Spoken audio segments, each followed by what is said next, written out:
We are here for another edition of Operation Gladio meets Secret Society with Warhamster Brady. How are you doing today, Brady? I am fantastic. Happy one day before Independence Day. Happy big beautiful bill getting passed day. Well, it's big. Some of it's beautiful. I don't love it all, but we'll take it because the good parts are absolutely necessary. I mean, they are a big deal. Some of the things they got through are important. So I'm gonna hold my nose at the parts I don't like. Fair enough. Fair enough. All right. So All right. What do you want for today? Oh, this is gonna be fun. You know, we told the audience that we would be doing like a final Skull and Bones, just to sum up everything we've gone through. I don't think we're done with Skull and Bones yet, and so I reached out to the Colonel in the last couple of days. I said, look, we did not do the Whitney family, did not go into enough depth. And, you know, we've talked about the families that you don't hear about, that you don't see, they don't make the headlines, but they are the real power behind the throne and maybe the throne itself. And this is the Whitney family, which we talked about like it was our third or fourth episode of this. And we spent about a good 15 minutes on them. They deserve a full 90 minutes. So, and I mean, the more I looked at them, yeah, we just can't let them go without a deeper look. So that's what we're doing today. We're ready. Okay. Hey, I'm just curious. We're on Rumble Studio today as opposed to StreamYard. Do we see the YouTube chat, or do I need to get that set up? I should be able to see it on the live chat.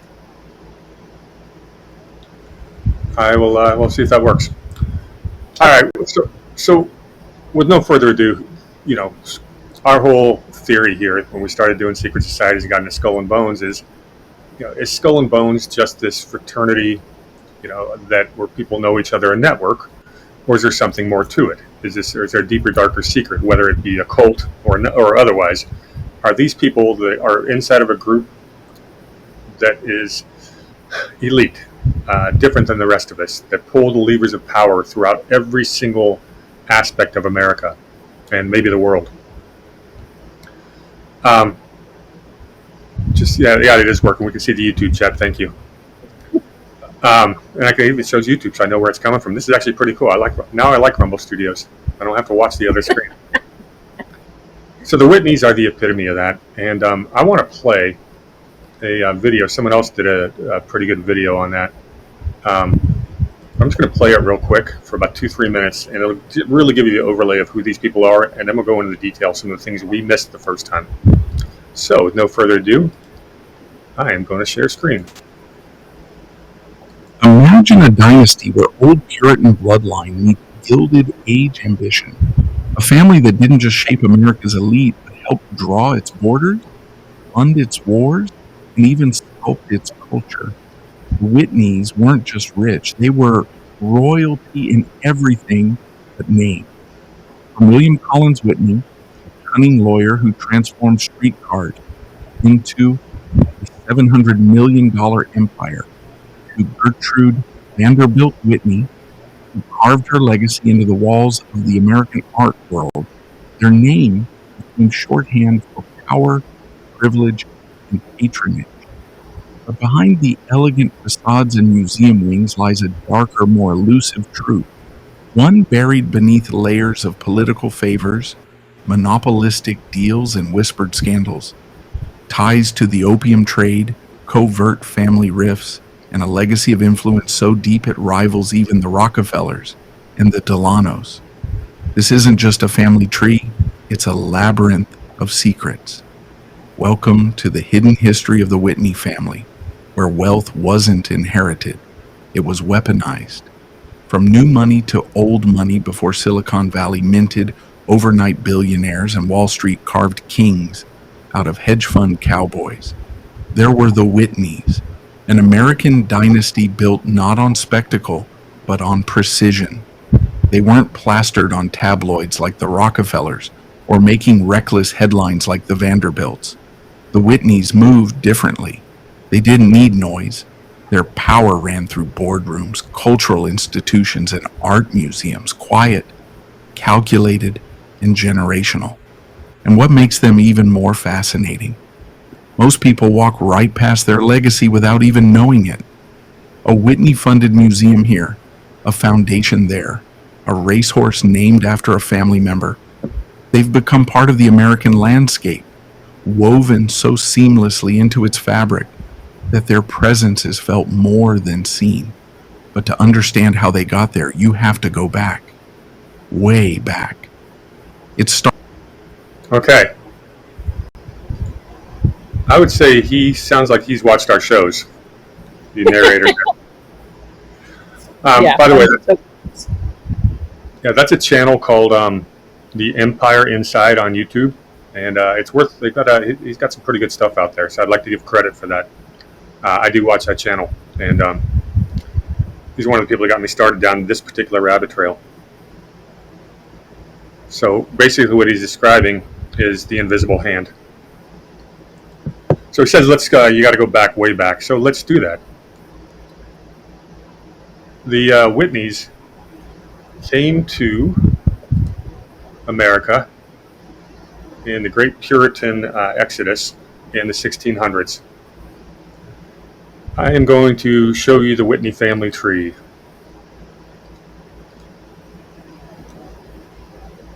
We'll do it from here. This is on wikitree.com.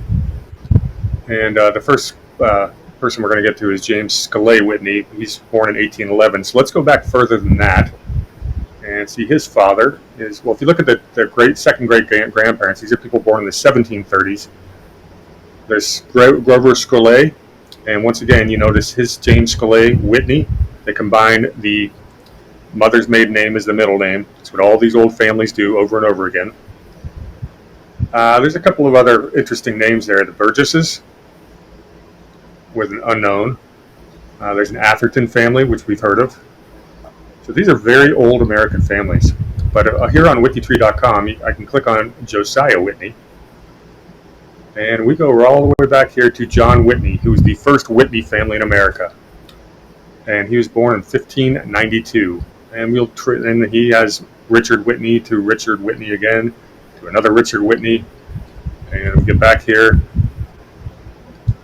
to Josiah Whitney Jr., Stephen Whitney, and then James Scalay Whitney, and that gets us into the 1800s. Okay, looking at another way of looking at it. Here's a family tree on gwgenianet.org, and that takes us all the way to James Scalay and some of the children, which we'll get into a little bit more. So that's how we trace the lineage. There's a couple good websites to add to your toolkit. So let's talk about the founding father of the family. Shall we? Oops, that's not what I'm looking for.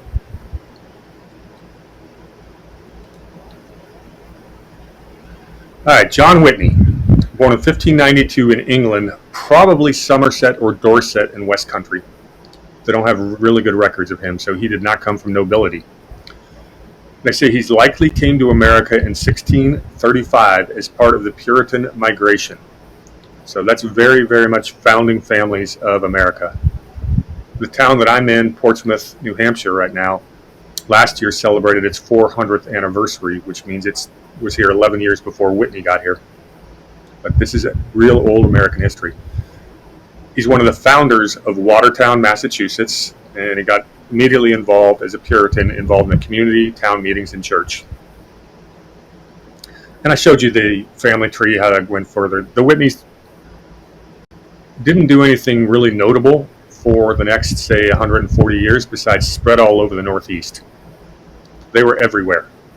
This family was prolific. What's the word? Proliferate. So yeah, thank you. God, can I buy a vowel? So we get to the Revolutionary War of 1776. Do you think we had any Whitneys involved? Probably a handful. More than a handful.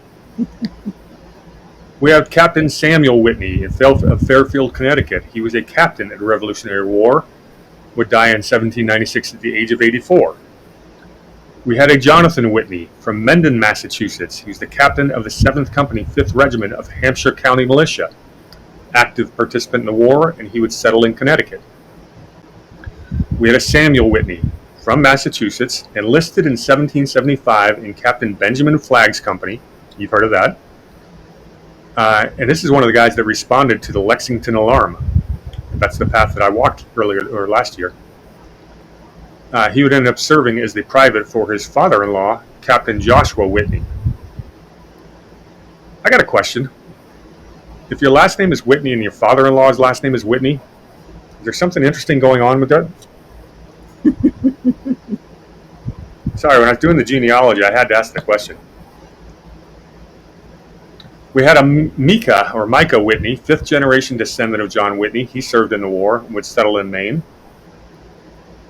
We had a William Whitney from Broome County, New York, recognized by the Daughters of the American Revolution as ancestor number A125404. We had a Moses Whitney, served in Colonel Edmund Finney's 31st Regiment of Foot in 1775, and he is documented in Massachusetts Soldiers and Sailors of Revolutionary War records. That's an official count they have in Massachusetts. We have a Samuel Whitney, born in Weston, Massachusetts. He was a Minuteman during the early parts of the war. You're starting to get the feeling that the Revolutionary War is pretty much the Whitneys against the British. We got a Benjamin Whitney who joined the war at the age of 17 in 1781, and he would settle in Vermont. We had a Case Whitney, and he originally enslaved. This guy's interesting. He was enslaved by Samuel Whitney. It's a black guy, and he escapes to fight in the war, returns to Concord as a free man, kept the last name. And then we get to Josiah, who is the founder of the lineage we're going through. Josiah Whitney was born in 1731 to 1806. He served in the Massachusetts militia. He was associated with what was called the Whitney's Regiment of Militia, aka also known as the Worcester County Militia Regiment, which was active during the Saratoga Campaign of 1777. So the family had their own regiment? Apparently. There was enough of them. That's interesting. Mm-hmm. Yeah, that's definitely more than a handful. Yeah, those are just the ones that I could find. The Whitney family is not really a household name. We know Mount Whitney, and if you're into the arts, you know about the Whitney Museum in New York, but they don't have their name stamped on everything. And like the video said, they've kept a low profile for someone this prominent. But there's Whitneys everywhere, apparently. Of course, we had Eli Whitney with the cotton gin. We talked a little bit about that. So let's talk about James Scollay Whitney. And I've got a picture of him.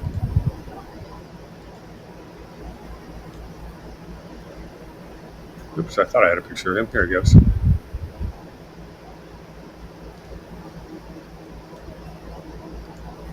There's James Scollay Whitney. He is one of the scions of the Whitney family. Why are we looking at him? We touched on him a little bit in the earlier episode, but there's more to him. Born in 1811, died in 1878. So he was alive during the Civil War and in his prime. Born in South Deerfield, Massachusetts, which was then known as Bloody Brook. His father, Stephen Whitney, was a merchant and a manufacturer, so the family had started to accumulate some money. So, of course, he marries into American nobility. His mother was the second wife. His second wife was a Mary Burgess Whitney. That's the Burgess family we saw earlier in the family tree. The Burgesses can trace their lineage back to the 1630s when Thomas Burgess arrived, and he was a deputy on the Plymouth, Massachusetts General Court. This really is old America. One of the Burgess descendants was pretty famous, a guy named Edward. He designed 3 America's Cup winning yachts from 1885 to 87. So, if you're a yacht designer, you've grown up with a silver spoon in your mouth. Yeah. But I bring it up because the family's always been maritime. They had a lot of maritime and trading and ship expertise. So that's why it's notable. But when you build 3 America's Cup winning yachts, you're pretty good. Correct. Basically, building the fastest boats on the planet. So James Scolay Whitney is the first cousin of a Massachusetts congressman and senator by the name of Henry Dawes. You recognize that name? I do. The Dawes Plan. Absolutely. It was the Dawes Act of 1887, which was basically tried to stimulate the assimilation of Native Americans by ending tribal government. And that's the reason the Dawes Act is why it was a Dawes Act of 1887 led to us getting Oklahoma as a state in 1907. So that's part of the family. And he was both a congressman and a senator. All right, so back to James Scolay Whitney. 1835, at the age of 24, was elected and commissioned a brigadier general of the 2nd Brigade of the Massachusetts State Militia. Nothing really going on in 1835, right? Militarily? No, nothing at all. He would take over, in 1838, he would take over his father's manufacturing business and move it to a place called Conway, Massachusetts, and that is where the Whitney family explodes. That's where it starts, is Conway, Mass. And I'm sure I'm going to have to drive through there just to see how much Whitney architecture is still there. James Scolay is a Jacksonian Democrat. Becomes the town clerk of Conway, 1843 to 52. Today, a town clerk is pretty much a mundane job, right? Back then, you're the one who's putting a stamp on every bit of document for every bit of business that goes through. It's sort of like the postmaster. It's an incredibly influential position. So in 1854, he gets appointed as a superintendent of the Federal Armory at Springfield, Massachusetts by President Franklin Pierce. So this guy's making a lot of money and it's starting to get influential. 1856, he's a delegate to the Democrat National Convention in Cincinnati, where they nominated President Buchanan. In the 1860 election, the one where Lincoln got elected, he was also a DNC convention. That's where Stephen Douglas was nominated. Keep your ear out for the name Stephen Douglas later in the story today. 1860, he gets kicked out of the Armory because Lincoln removes him. And he becomes the collector of customs for the Port of Boston. Oh, wow. Yeah, there you go. Talk about that. Well, yeah. That is like the pivotal, because if you go back through all of the documentation that we have, one of the very first things when they invade a country like Nicaragua, Guatemala, whatever, they take over the customs house. That's like the very first thing that they do, because everything going in and out of that area is under their thumb. That's the reason why the mafia got all the longshoremen under their control, because they literally control everything, especially back then, by controlling the ports. Take it a step further. How many of these American fortunes, including Skull and Bones, have made their money with smuggling, particularly opium? Would you not want to... Like whiskey, slaves, everything. So wouldn't that be the person in charge of the port, be a kind of a really big position? Yes. So this guy gets that job, and then Lincoln, when he gets elected, removes him because he was a Democrat. So we get through the Civil War. He doesn't do a whole lot. Northern Democrats were opposed to the war. A lot of them got imprisoned, but we're not going to relitigate that today. In 1866, he organizes something called, and remember this name, the Metropolitan Steamship Company. And it basically operates steamship companies between Boston and New York City, and this is big business. He marries a woman by the name of Lorinda Collins, who, of course, is a descendant of Plymouth Governor William Bradford. Do these guys ever marry a common person? No. No. They'd have been disowned. It's true. So this patriarch of this branch of the family, they have 4 children. Here's where it gets fun. First one is a daughter named Lucy Collins Whitney. She marries a guy by the name of Charles T. Barney. Remember that name. I didn't get a chance to look if it's related to Smith Barney or not, but Charles T. Barney is important. He becomes the president of what's called the Knickerbocker Trust Company. This is a big deal. Are you familiar with it? No. Knickerbocker, well, it's because it's not around for a reason. It's a New York City bank that was a central player in the bank panic of 1907. It's chartered by a guy by the name of Frederick Eldridge, who just happened to be a childhood friend and classmate of J.P. Morgan. And what they tried to do in 1907 was they tried to drive up the cost of copper by cornering the market. And millions of dollars of copper get dumped on the market to stop the hostile takeover. Barney goes to J.P. Morgan to ask for help, and J.P. Morgan says no. Stock market, U.S. stock market, then drops 48% over the next 22 months. And this is the crisis that the central bankers and the New York bankers used cited as the need for the Federal Reserve System. Charles T. Barney? Yeah. That's crazy. Uh-huh. You know what Charles T. Barney does? Oh, he shot himself. He'd lost everything. So that's the first child of our the Whitneys, of Mr. Whitney. Second daughter, we've talked about, by the name of Susan Collins Whitney. Well, she's well known because she would marry a guy by the name of Henry F. DeMock. And DeMock was a skull and bonesman, class of 1863. Same year that Susan Collins Whitney's brother, William Collins Whitney, who's the star of the show, he was also a bonesman in 1863. Keeping it in the family, right?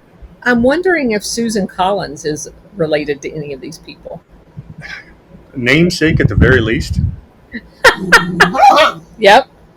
Well, Susan Collins is from Maine. I mean, that's probably worth a genealogical dive. That's a good question. Yeah. Yeah. So do you want to hear about the DeMock family? Sure. Guess when they came to America? When?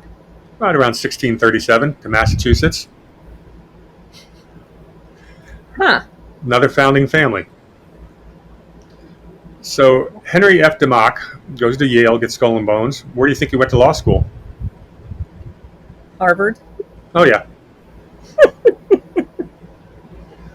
So his next job, he's a New Yorker, gets a job for the Port of New York as the dock commissioner. Oh, gosh. And what's going on, that's 1875 to 1881, right? And in New York City, you've got Tammany Hall and Boss Tweed and a whole political ring. Yes.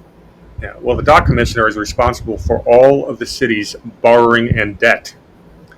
They're supposed to have a $350,000 debt limit, but they started playing fast and furious with New York's bonds and debt.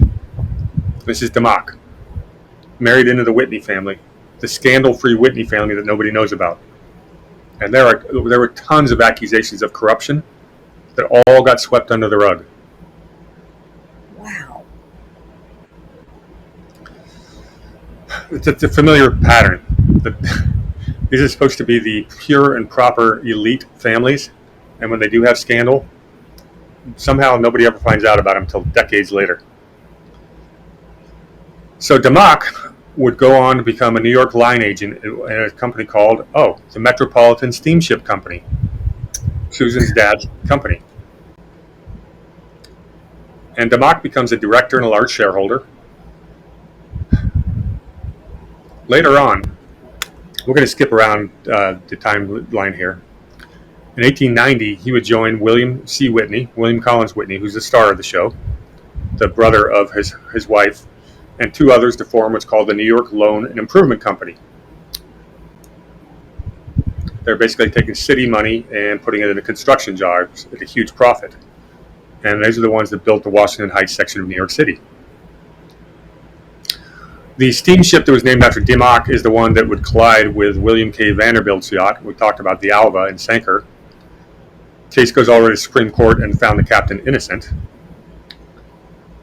DeMock's involved in the Boston and Maine Railroad because, of course, he was. He's mentioned prominently as a Society of Mayflower descendants. And he was well known in New York society for holding Box 19 at the Metropolitan Opera So this is the Gilded Age. And this guy's pretty gilded. Last note on him is he was elected a director of the Yale Corporation from 1899 until his death in 1911.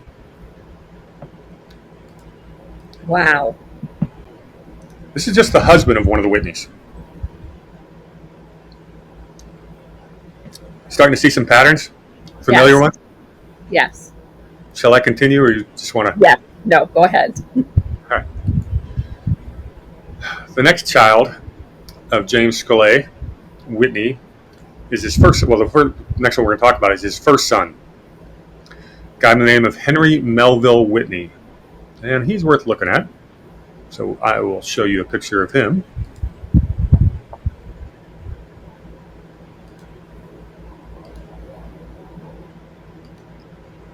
That's Henry Melville. Very sharp-looking guy, huh? Yeah. Well, he's not the star of the show, but he's worth talking about. I think he was, you're going to find that he was like Robin to his brother's Batman. He's born in 1839, would die in 1923, in Conway, Massachusetts. He was a banker, not doing anything really particular until the Civil War. War breaks out, and he goes to New York City and gets into the shipping business and becomes an agent of course, the Metropolitan Steamship Company, his father's company. He would establish the West End Railway Company in Boston. 1889, he forms the Whitney Coal Syndicate. What you're going to see about the Whitney family is they didn't take huge bets. They took minority or somewhat majority stakes in multiple businesses, and they played the long game. They planned for dynasty building, probably better than any family in American history. 1893, he helps form something called Dominion Coal Company with his brother William Whitney, DeMock, who we just talked about, his sister's husband, Barney, his other sister's husband, and a guy by the name of Almeric Paget, who we'll talk about later, who would go on to marry William's daughter Pauline. They definitely like keeping it in the family. Yeah, it's getting a little incestuous, isn't it? Yes. They also founded something called the New England Gas and Coke Company. That's not Coca-Cola. That's not cocaine. Coke is some kind of a mining ore or something like that. But they did really well getting a lot of ore out of Canada. Again, they diversified their portfolio early on. And that brings us to William Collins Whitney, the star of the show. And we've seen him before, but he's worth showing again.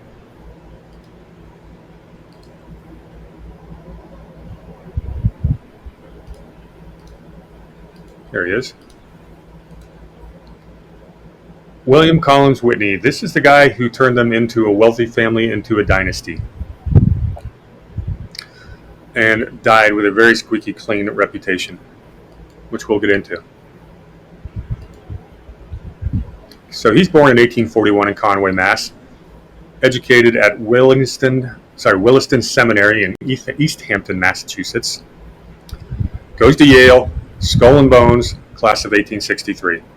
Where do you think he went to law school? Harvard. Of course. 1869, he marries a woman by the name of Flora Payne. Think she's connected? She has to be. Of course. She's the daughter of Ohio Senator Henry B. Payne, who was close friends with presidential candidate Stephen Douglas, who was Abraham Lincoln's rival in Illinois.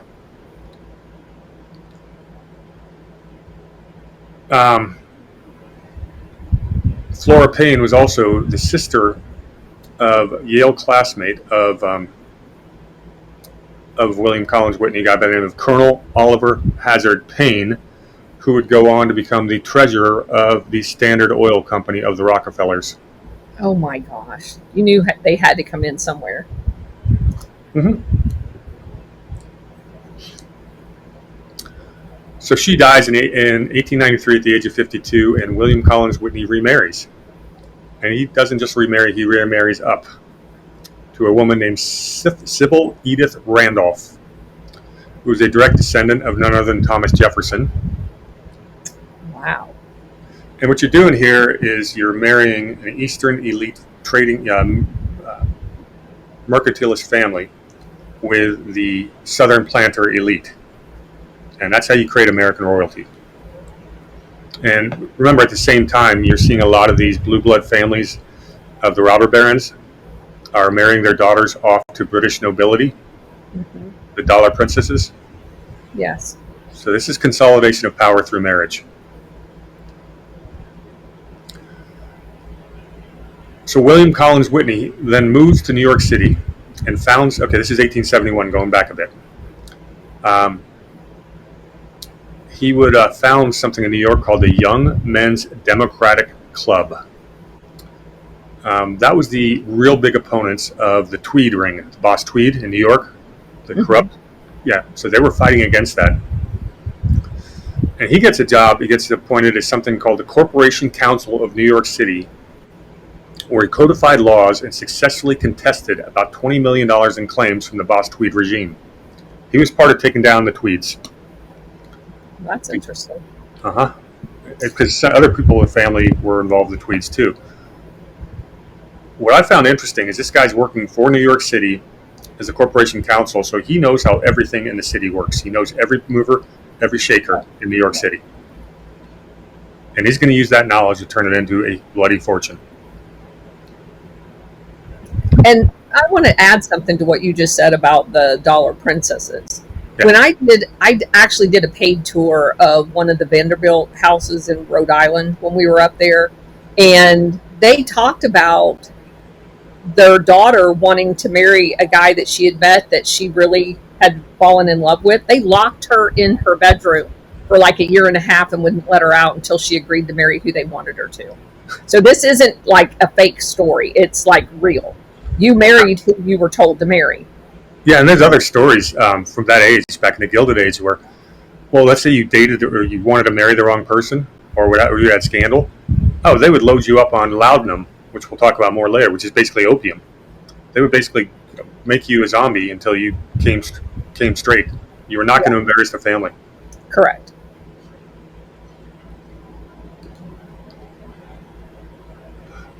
Okay. So in 1883, this is where they kill it.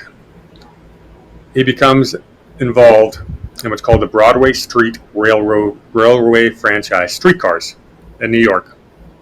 And this guy who already knows everybody in New York creates an empire of control. Basically had a monopoly on New York street railway, the whole rail car system, and just killed it. I think the estimate I saw was he made today's equivalent of a $700 million fortune. Which would be like modern day owning the subway system. Pretty much. Yeah. Or the railroads. How a lot of these robber barons have made their money 40 years ago. Well, I know, but for common people, use the rail system in the cities back then. Like we use subways. It would literally be like a family owning the entire subway system and monopolizing transportation in a city. Yeah, there's no motor cars. Yes. So we've seen monopolies. These families, a lot of them skull and bones, they've had monopolies in railroads, streetcars, automobile, Ford Foundation, and airplanes. Yes. They've monopolized transportation. Yes. Starting with the shipping, which is where we started today. Yeah. And we're not done with that by a long shot. So William Collins Whitney, his crown jewel of his empire now is the Metropolitan Street Railway Company. Becomes a juggernaut through relentless campaign of mergers, acquisitions, political maneuvering. Basically had a monopoly on all movement in New York City. In the Gilded Age, when New York City is exploding in wealth because of the robber barons. So we fast forward to 1885, and we'll go back and forth in the time frame because we haven't talked about his steamship stuff because his brother's running the steamship company at this point, but we'll get there. But a guy by the name of Grover Cleveland runs for president in 1885, and Whitney helps him out quite a bit. He likes Grover Cleveland.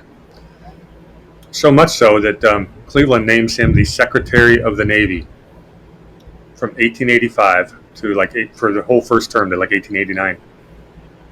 And again, that's about control.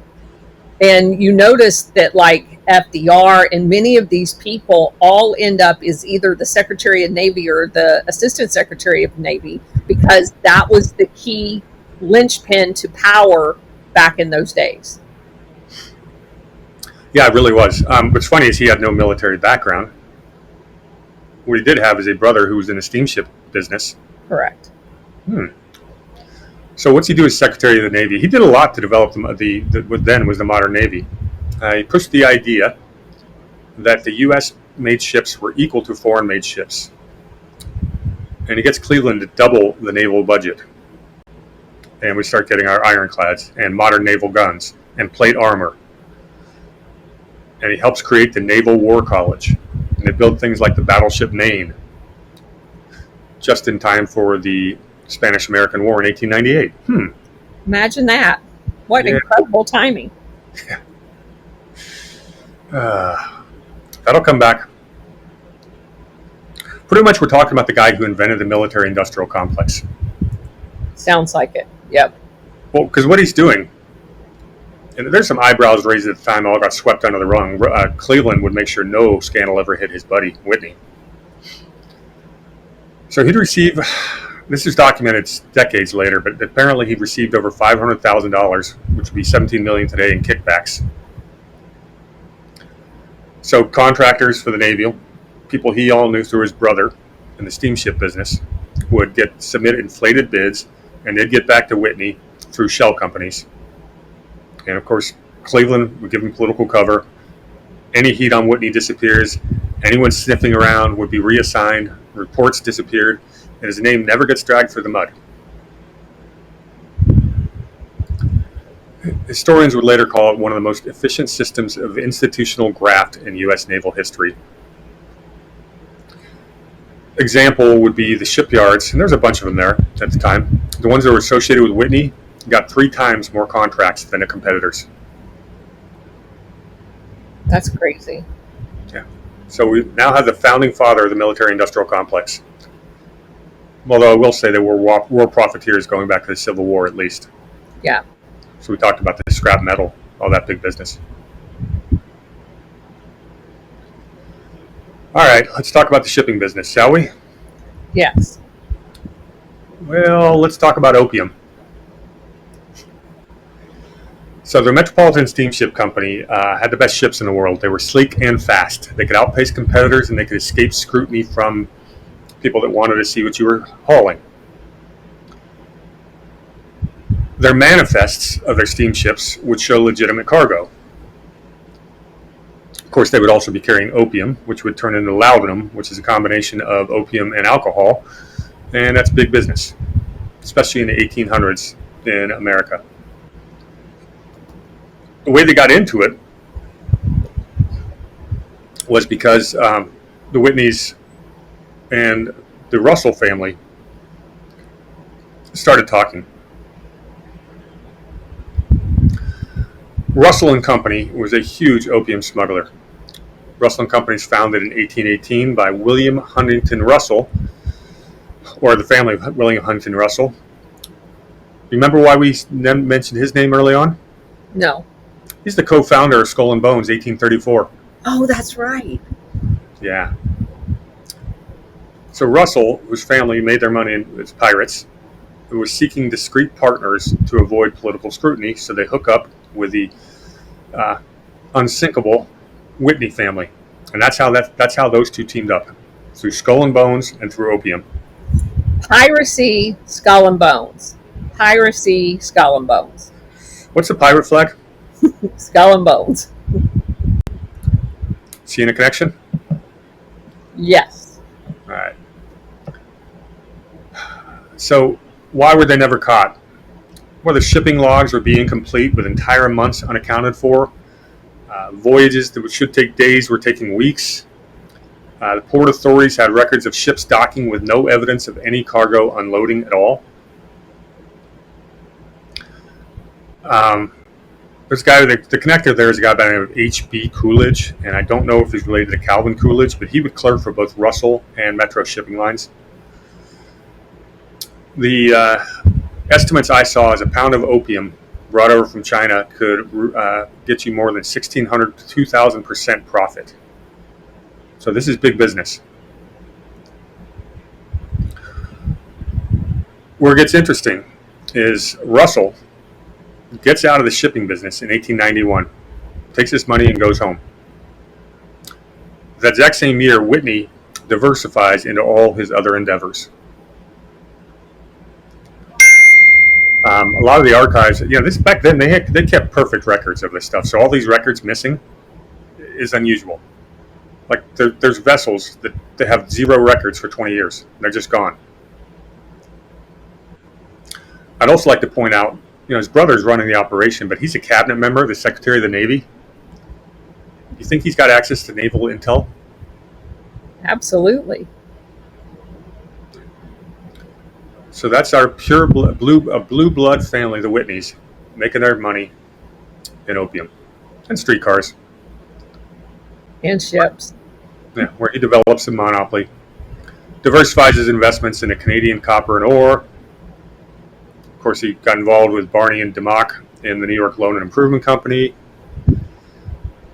Helped Cleveland get renominated in 1892. For those who don't know, Cleveland's just like Donald Trump. He served 2 non-consecutive terms, with another president there in between. 1893, he joins his brother in Dominion Iron and Steel. He's getting politically involved in the Sound Money movement, which is against the free silver agitation of William Jennings Bryan. This is going to cause all kinds of acrimony in the Democrat Party. And he starts investing in horse racing, which will come up again later. The Whitneys are all sportsmen. So he had some children, and we need to talk about them. Because the first one is someone named Harry Payne Whitney, who was a very famous socialite. Went to private school at a place called the Groton School. Of course. A lot of the Whitneys went to Groton. You remember that from when we went to the Grotons? Yes. Yeah. And of course, he goes from there to Yale. Guess which secret society he was inducted into in 1894? Skull and Bones. God, you're so good at guessing this stuff. I see a pattern. You do. Goes to Columbia Law, but doesn't finish. Oh, what happened there? Well, the family's got so much money, he doesn't want to practice law. He wants to pursue his own, endeavors. And so he gets into business to some degree, but more importantly, gets involved as a sportsman. More importantly, horse breeding, race horse breeding. And the Whitneys have won more Triple Crown races than any other family breeder. It's also a good place to launder money, by the way, because the horse breeding business is full of mafia. Yeah, well, funny you'd say that, because Harry Payne had a huge gambling problem to the tune of what was about $100 million. None of it ever made it to the newspapers because the family had so much money. It was like riding off a tip. Henry does get married to a really amazing woman by the name of Gertrude Vanderbilt Whitney. Yeah, she's the second daughter of Cornelius Vanderbilt II. Is that the one that they held in hostage? Because it was one of Cornelius's daughters that they kept in a room. Anyway, go ahead. Yeah, I know the story. It wasn't this one. Okay. Her brother is Alfred Vanderbilt. He's the guy who died on the Lusitania. Yeah. But Gertrude was an icon of the early 20th century in the arts and museum scene. So she was a sculptor, considered a leading patron of American art. And what happened was she founded something. Okay, so her husband, Harry Payne, dies in 1930. Do I have a picture of Gertrude? I think I do. She's a big deal.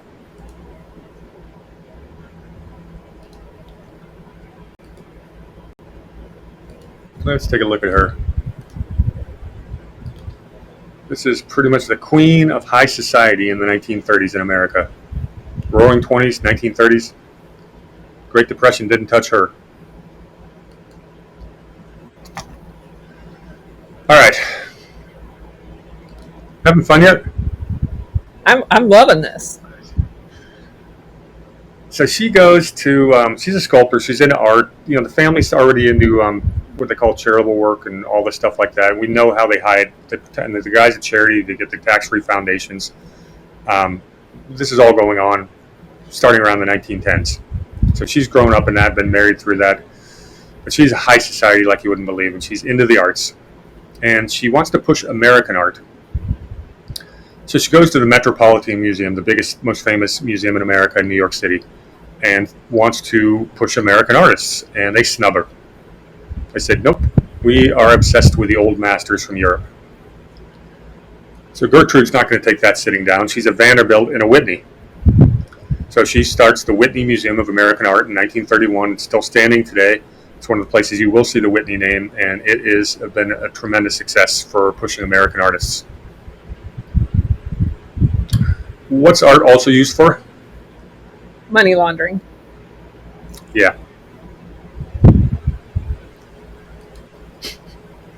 I also see that her first public commission was Aspiration, a life-size male nude in plaster that appeared in none other than Buffalo, New York. Buffalo. Really? Yes. I didn't get that one. I love it. Well, Gertrude also had a dangerous secret. One that the person who was the first director of the Whitney Museum was a woman by the name of Juliana Forrest. Oh. They were inseparable. And historians, especially lesbian theory historians, swear that they were. I remember this story. Yeah. Yeah, they were inseparable in public and private. Gertrude would never marry again, but her and Juliana were together forever. And you start reading their family letters, that you see the coded words and the innuendo, and you can make a pretty good case that these two had an affair for a long, long time. Now, that would have been scandalous in American high society, and yet none of it ever leaks out. How many newspapers do you have to have influence over to keep something that big from ever getting out? Every single one of them. It's amazing. The Whitney family had control over everything. Quietly. Discreetly. Wow. So they had a few children before he died. One is a Flora Payne Whitney, not too exciting. Another one is a Barbara Vanderbilt Whitney, not too exciting. So what you're going to see here is what we see over and over again with these dynasties is you start getting into like the third generation, and you've got like 20 or 30 heirs and beneficiaries, and they bicker over the estates. Some of them grew up with a silver spoon, don't have a work ethic. These estates start to dwindle, but somehow the Whitneys have done a really good job of staying on top, better than most.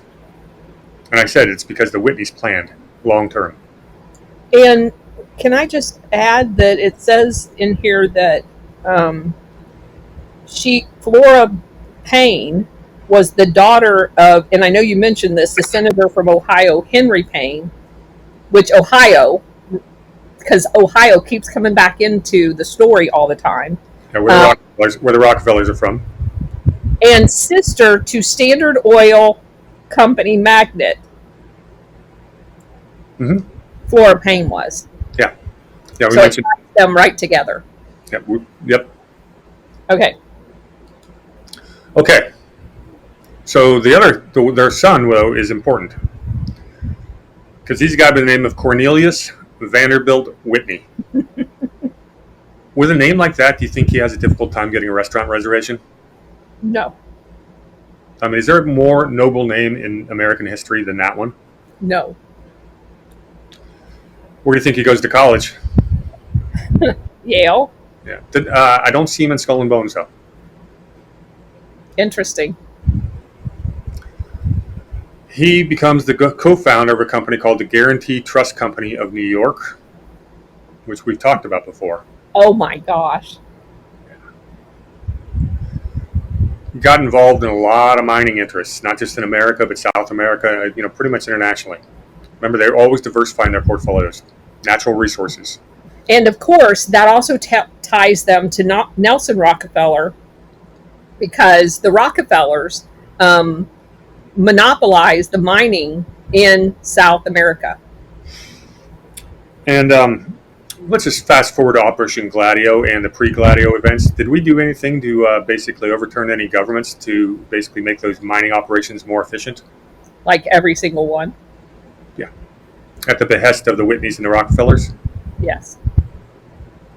And so they are really the kind of the, like you said at the beginning, it's the shadow entities whose names are not associated with the people that they put out front that are really the movers and shakers of everything. Yeah, that's exactly the story I'm trying to tell. Yeah. That's exactly it. Okay. What does Cornelius Vanderbilt Whitney do next? Oh, he would back a company to help form something called the Aviation Corporation of America, and his partner in that is none other than William Avery Rockefeller III. Holy crap. And this is the Aviation Corporation of America. 1 year later becomes Pan American World Airways. Which ties everything together, because that functioned before Air America came along and all of those as the transportation of choice for moving opium around. McModern's asking in the chat, how you doing, buddy, whether he was in another club. I have not looked. I didn't see a mention of one of the other secret societies, so I don't know the answer. If he comes up in our later research, I will let you know. If anybody finds it, let me know. Yes. So we're past Pan Am, right? Yes. Well, Cornelius Vanderbilt Whitney also is huge into equine sports, horse racing, big time, even more successful than his uncle. Gets into film production. He was basically the muscle behind Gone with the Wind, the highest grossing film of all time. Doesn't happen without him.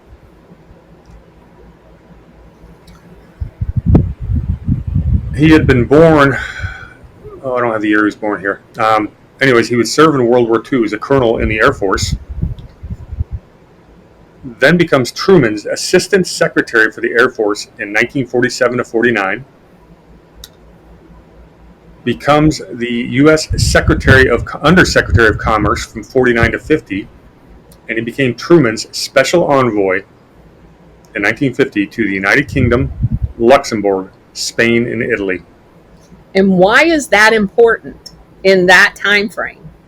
Because Operation Gladio is getting off the ground in primarily Italy, but who moved to Spain and set up all the training for the initial cadre of Operation Gladio?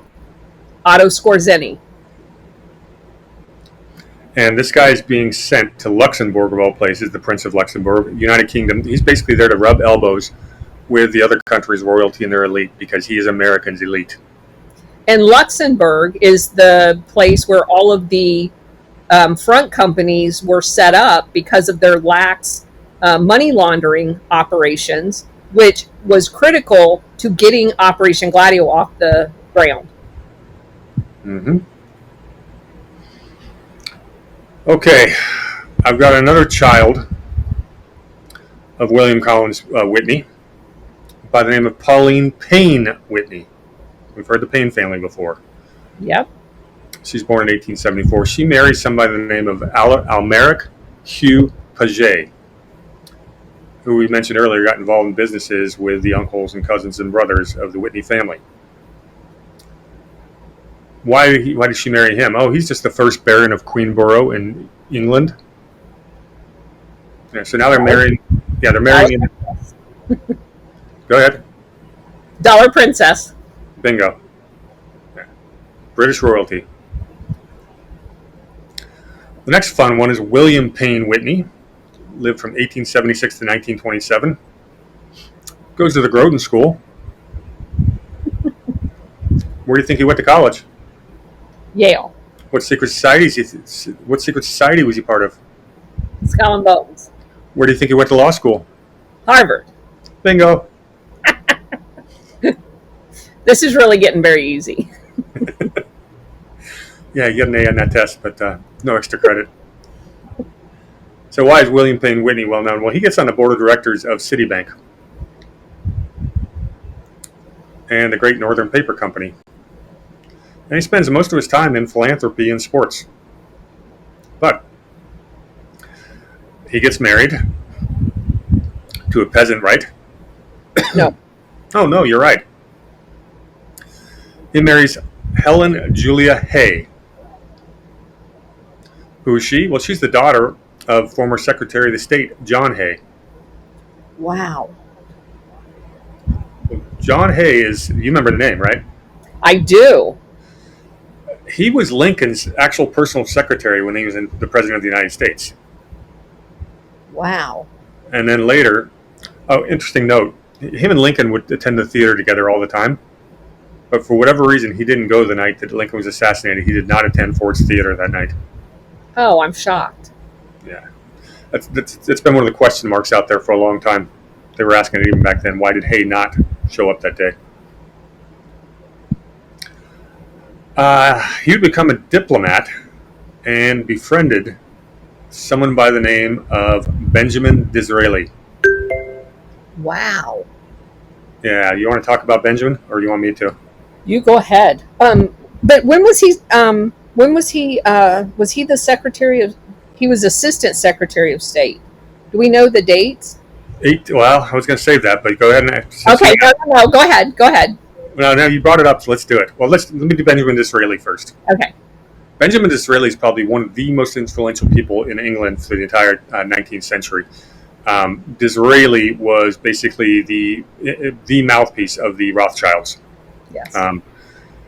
Disraeli was part of the Fabian Society, all of that. Benjamin Disraeli is one of the focal points. When we jump across the pond, Disraeli's name is going to be all over the place.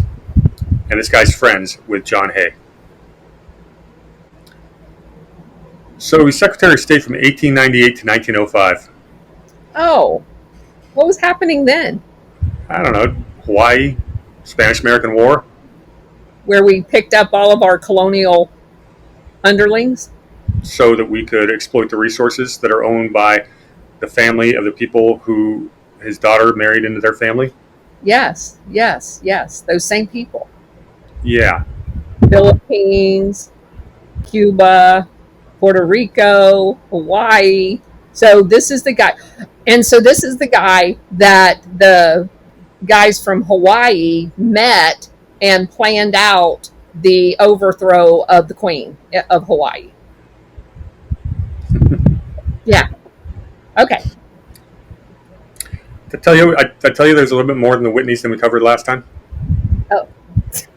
Like an entire mountain underneath the sea? Yeah, the last thing John Hay did was he's the guy who cleared the way for the building of the Panama Canal. What? Yep. And for people who've been following me for a long time know that story because it encompasses everything that we have learned, because the Nicaraguan canal had already been approved by Congress, and the French had already began digging the Panama Canal while we were going to create a Nicaraguan canal. And Sullivan and Cromwell, John Foster Dulles, and Allen Dulles got involved in the French deal because they went bankrupt. And through a lot of sleight of hands, to include the Secretary of State, they orchestrated a PR campaign to convince Congress that Nicaragua had a volcano that was going to periodically disrupt the canal in Nicaragua through the publishing of a stamp from a PR company, and decided that that was not a good idea, even though we had sank a whole bunch of money already in it, and that we needed to go bail out this French company, that the Sullivan and Cromwell law firm. And of course, Rockefeller owns all of this crap. And oh, by the way, the canal benefits the shipping industry that we just told you the Whitneys are all over. Yeah, and who owns the steamships? Oops. I'll take it a step further. Remember when we annexed Panama from Colombia? Annexed it? Well, or did we steal it from Colombia? well, when it was breaking away, the reason that Colombia didn't do anything about it is there's a bunch of U.S. naval ships that were built by William Collins Whitney, standing off the guard. And who was the Secretary of the Navy? Oh, one of his disciples. Yes. And who was one of the military people that were on those ships? Smedley Butler. War's a racket. Must read book. Absolutely. If you want to understand this stuff, start there. Yeah. Think we're done yet? No. Keep going. Okay, we got the Panama Canal. Okay, they had two children, William Payne Whitney. One of them is Joan Whitney Payson. If you're a baseball fan, you know her because she was the first female owner of a Major League Baseball team, the founder of the New York Mets. Wow. Yeah, she had to use a lot of political clout to get the Mets to be created in '62 because the Dodgers and Giants had just left New York in 1955 or 57. And they were without a National League team, and half of New York hated the Yankees in the American League. They wanted a National League team. And they loved their Mets because they were not an American League team. Baseball. Their other child was a guy by the name of John Hay Whitney. Got the Hay name, got the Whitney name, right? Yep. So he's probably, well, let's see, where do you think he went to high school? The Groton School. In 1946, John Hay Whitney would join an organization you might have heard of called the OSS. Of course he did. Mm-hmm. Then he would found a company which is now known as the oldest venture capital firm in the United States called J.H. Whitney and Company, using the family money. He pretty much invented venture capital. Would become the U.S. ambassador to the United Kingdom from 1957 to 1961. 1957 to 61. So that's at the tail end of the Eisenhower administration and leading into the JFK. And keep in mind that MI6 is intimately involved in as well as the CIA, in the freeing of all of the British colonies in Africa that they are, and we were just going through this last night with the Alpha Warrior show, that they are, including Kenya, that is where Barack Obama's dad came from. And all of this was going on in collusion. So who have we assassinated during that time? Patrice Lumumba. And we have infiltrated all of the African countries that are supposedly getting their freedom in conjunction with MI6, which would have been being ran out of the ambassador's office in the UK.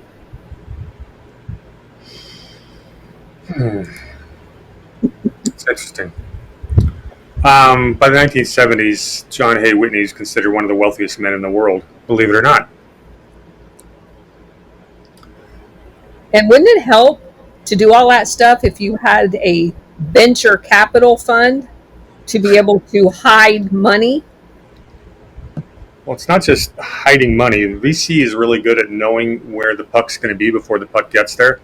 And Yes. a lot of private money, you get in early, hold it, these long-term investments, and when the gold rush hits, you're there ahead of time.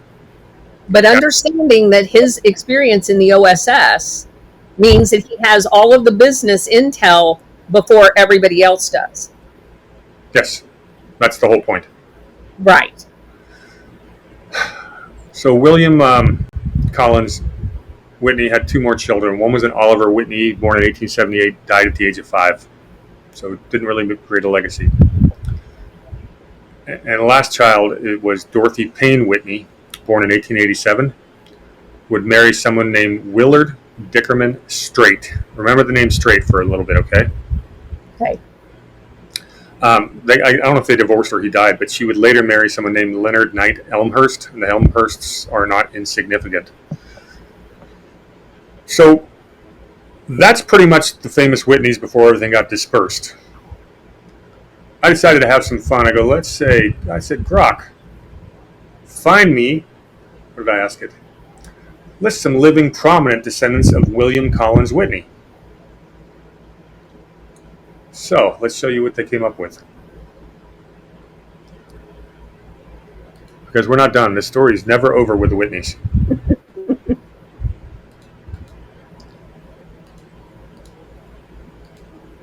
So here's what Grok told us, in no particular order. We had Cornelius Vanderbilt Whitney II, the great-grandson, son of Cornelius Vanderbilt Whitney, and Mary Louise Schroeder. Recognize the Schroeder name? Yes. That's the Nazi Schroeder Bank that came over to America, right? Yeah, I think it is.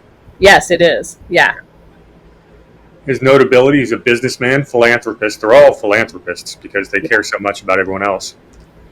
He's involved in the thoroughbred horse racing, and the Whitney stable is very famous for breeding some of the greatest horses America's ever seen. We had a Nancy Whitney Marie Leeds Wynkoop. Got a few names in there.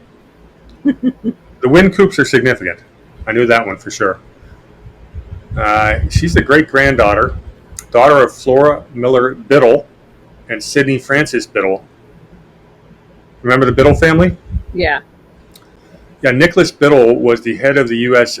Central Bank that Jackson tried to close down. They went at it, and the banks almost beat Jackson.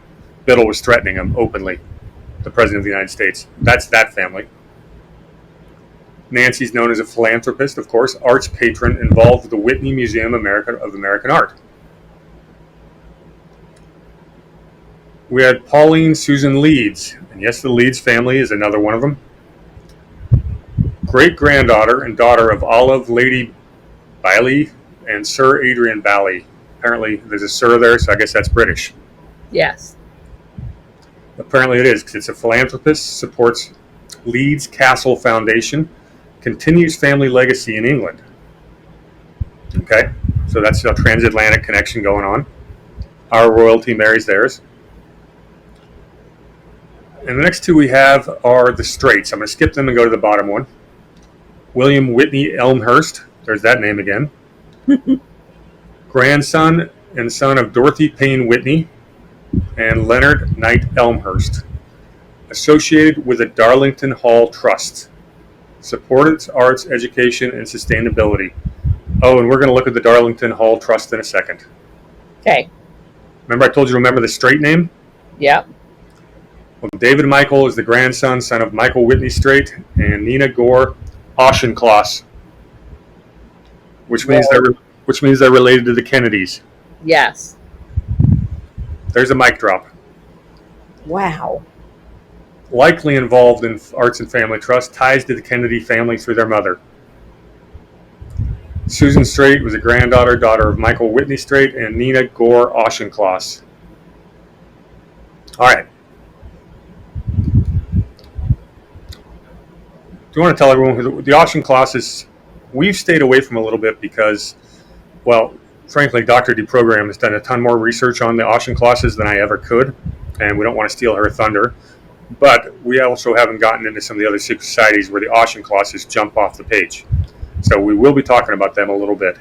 But the Auchincloss name is one we keep running into, and they are nobility, without a doubt.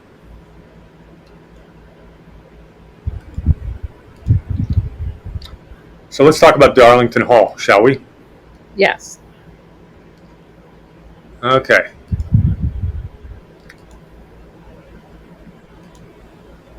I just went to Wikipedia. It's nothing too exciting. It's a family estate from Devon, England. historic house and country estate, 1,200 acres, dating from medieval times,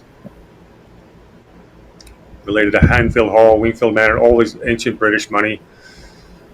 It's a big estate. You'll see some names. Goes back to the feudal barony of Darlington. Very old money. Goes back to 1384, apparently. And this is just exactly what you'd expect until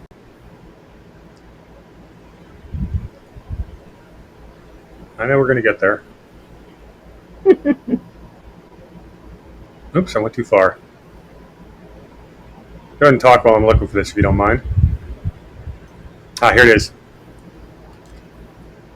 This paragraph needs to be read. This is the Darlington Hall School. It was founded by some of the Strait family.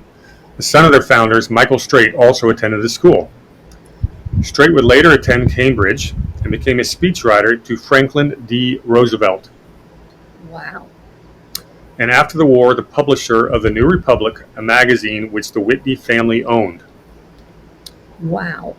In his memoir, After Long Silence, Strait stated that he had been recruited as a communist agent by Cambridge spy Anthony Blunt, but then he got disillusioned with the party after the war. He was a communist when he was the speechwriter for Franklin D. Roosevelt. That's interesting. That's all I've got today. I think you just left everybody speechless.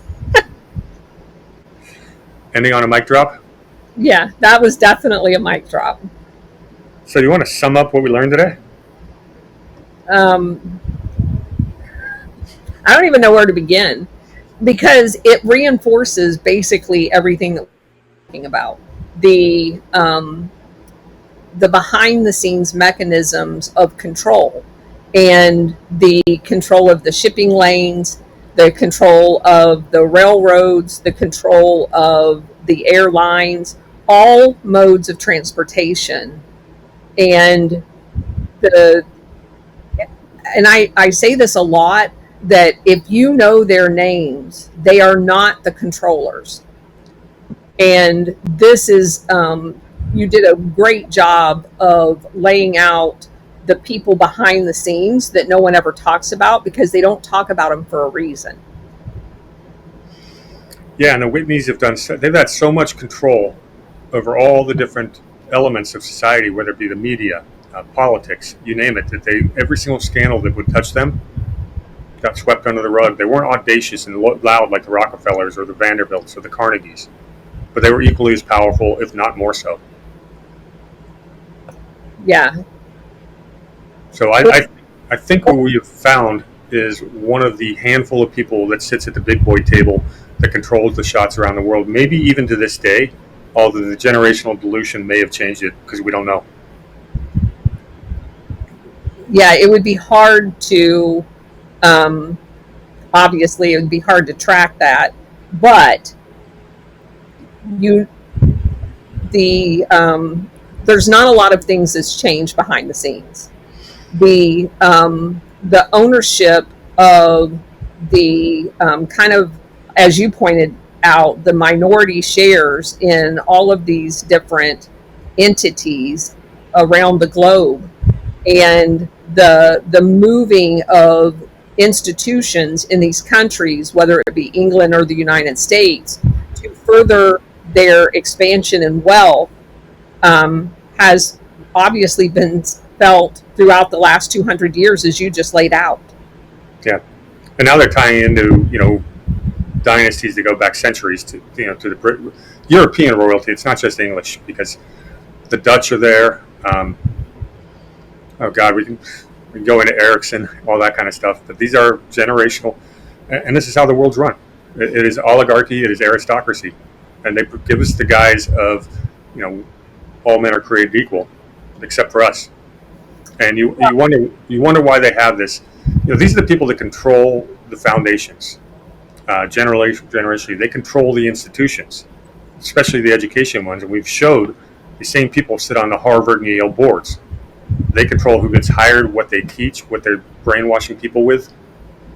This is the doctrine that they want taught, and it's shifted over the last 30 or 40 years. This ridiculous globalist woke thing monster, but this is exactly where it's coming from, and you got to ask yourself why. But also that the woke thing is just the latest wealth grab of the sustainability, as we've brought up repeatedly through this. It is just the latest one.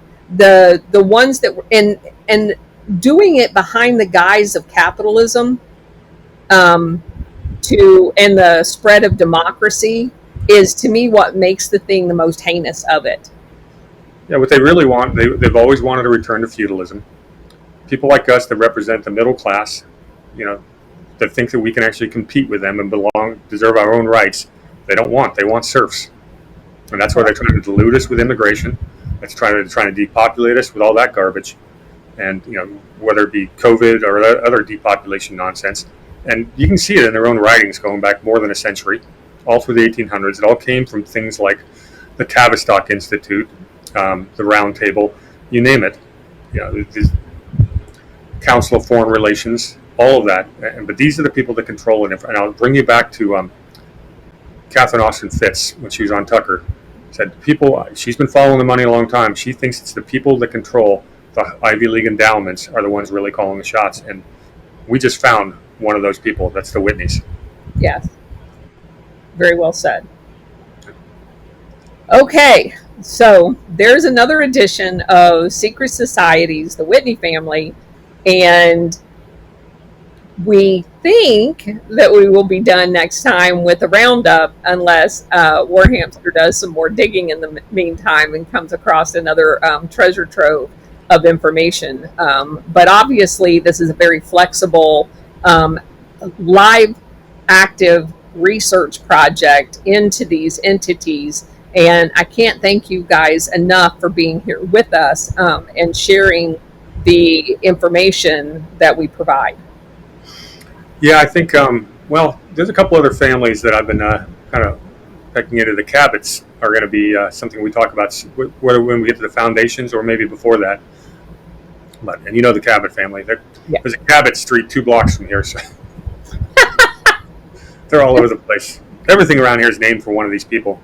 I mean, it's ridiculous. I mean, Lafayette Road is the biggest road and longest street from Marquis de Lafayette, who I happen to love. But yeah, I think next week we'll try to do the big summation, but who knows what happens in the next 7 days.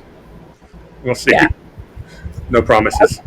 Okay, and then we will move on to another major secret society to do a deep dive into that. So again, last words, Brady. What do you got coming up? Do you have some shows? Yeah, I do. I just yesterday we now have I got a live radio show. You don't want to catch it on the radio, so I'll be eventually be streaming it. But we're calling it Refederalist Radio, where Douglas V. Gibbs and I look at current events from an original intent constitutional standpoint. And right now, the first episode should be about 3. We're doing something we do annually called we call it SCOTUS Review, or SCOTUS Scorecard, where we look at the Supreme Court recent decisions, and we give them a letter grade, A through F, based on did they follow the original intent of the Constitution, which is different than how legal scholars would look at things, or lawyers would look at it. So that's a really fun show. We just did episode 1 of that yesterday, and we'll be doing that every Wednesday live at 2 p.m. Eastern. And where can they find that? That's my Rumble channel at War Space Hamster. Okay.